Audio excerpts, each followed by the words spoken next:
Hello, I'm Samip and welcome to my channel Wrestling Latest. ECW was the third brand of WWE in the 2000s, but ECW was a big failure. There are many reasons for the failure of ECW, so today we are going to talk about 10 moments that killed ECW.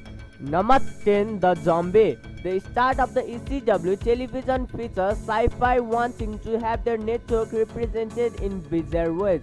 WWE came up with a character known as the Zombie to into the new show on the first ever episode to upset fans. The Sandman destroyed the zombie with a kendo stick, but it just hurt the overall vibe of the show. ECW looked like a huge mess from day one with corny concepts that passed brand marketing and became a hindrance to what fans expected. Number 9, Bobby Lashley winning ECW Championship over CM Punk. Things were falling apart for the ECW brand by the end of 2006, just months after the start. ECW's sole brand exclusive pay-per-view, December to Dismember, was viewed as a huge failure that ultimately ended any chances of continuing with more pay-per-views. The Elimination Chamber match was a disaster in the main event with Bobby Lashley winning the ECW Championship. Paul Heyman's time with WWE ended the next day due to a massive argument between McMahon and Heyman, also who should win the main event. Heyman was adamant that Punk prevailed while McMahon thought Lashley was the man. Fans turned on the main event and the win did more to harm Lashley than help him. Number 8, Kelly Kelly and Mike Knox segments. The old ECW was known for pushing the boundaries with violence and sex appeal. WWE did try to keep the latter around when debuting a young Kelly Kelly with the gimmick of an exhibitionist who attempted to strip during her dance routines. Mike Knox played a heel character as her overprotective boyfriend who interrupted the dances right before nudity was shown. The cheap ploys for ratings got old fast and continued to provide a negative reputation for ECW during the start. Number 7, Monster Mass Battle Royal. ECW reached the point of no return following the first year, with WWE eventually turning into a third brand just to try experiments with it. The Monster Mass Battle Royal was a Halloween theme meant to spotlight the big men in the company. Kane, Mark Henry, Big Daddy, and the Great Khali were the monsters attempting to know each other and throw over the top rope. ECW looked silly with both the match concept and the results of a slow-paced battle royal with little to no excitement involved. Number 6, Brandon Walker's debut.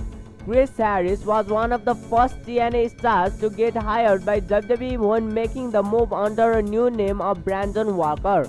ECW was the brand where Walker debuted as Fiend has high hopes coming off with successful TNA stint.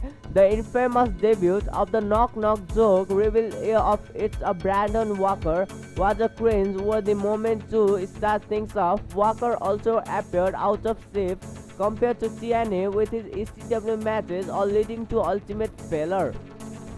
Number 5, Rob Van Dam losing ECW Championship to Big Show. The peak of the ECW experiment came to when Rob Van Dam started things off as both the WWE Champion and ECW Champion after defeating John Cena. Unfortunately, there was a terrible moment of Rob Van Dam and Sabu getting pulled over with drugs in their car. WWE suspended Rob Van Dam and had to take the titles off him before removing him from the television. The moment of Big Show beating Rob Van Dam was a huge mistake, especially with Paul Heyman turning heel. WWE made it a secondary WWE brand, removing the ECW feel after just weeks. Number 4, Kane wins the ECW title at WrestleMania 24. WWE continued to ECW as a third brand for a few years, even when it was obvious the brand was nowhere near Raw or SmackDown. WrestleMania 24 featured the ECW Championship in embarrassing fashion.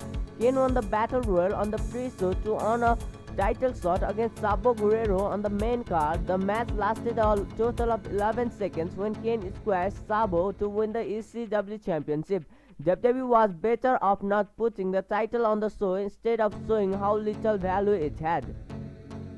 Number 3. Two matches at SummerSlam lasting under a minute. The ECW Championship continued to have little relevance on the major pay-per-views when WWE had to find time to book the third brand. SummerSlam 2008 would see Mark Henry and Matt Hardy facing off in a match that lasted just 33 seconds with a DQ finish. The following year would have a similar story when Christian defeated the ECW Championship against William Regal at SummerSlam 2009.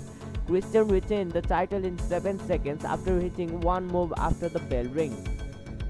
Number 2. Batista vs Big Show match. The ECW Championship run of Big Show completely phased out any lingering feel that the ECW brand would have ties to old company.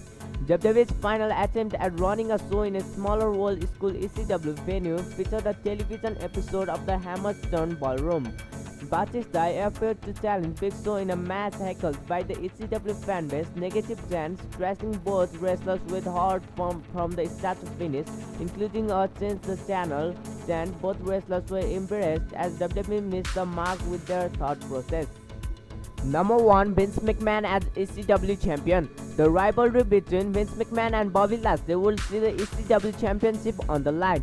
Vince attacking the odds against Lashley allowed him to score the pinfall and move forward as the new ECW champion.